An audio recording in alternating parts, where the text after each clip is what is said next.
In this lecture, we are going to study the price action element called fractal bar or fractal candle depending on your preference. The fractal bar is a concept that can only be achieved by studying the different techniques under the fractal analysis and the precise relationship between the peaks of the relative strength index and the peaks of price.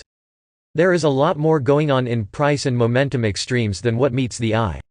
Roughly speaking, the fractal bar is a way to spot a second-degree fractal reversal divergence without jumping between timeframes.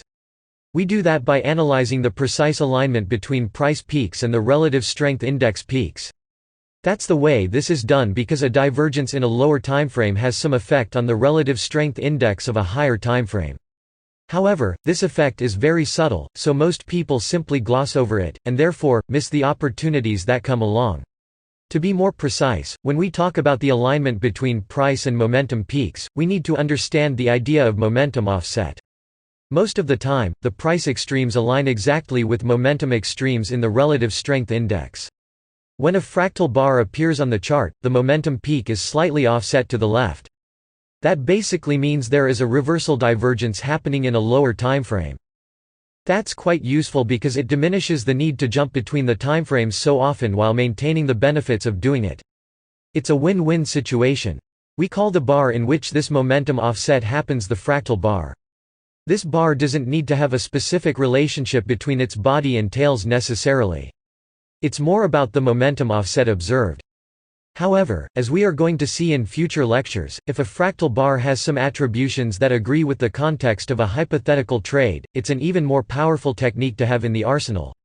It's relevant to point out that fractal bars spiral off from the idea of fractal reversal divergence, but they can appear within the context of a fractal hybrid divergence that has 3 degrees or more.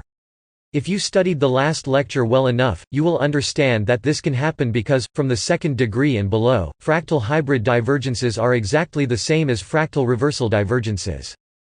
For example, we can have a fractal hybrid divergence by spotting a hidden divergence in the 4-hour timeframe and a fractal bar in the 1-hour timeframe.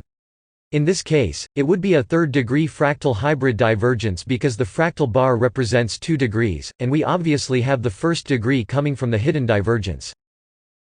If these ideas seem confusing to you at the moment, I suggest that you go back to the previous lectures and study them a few more times.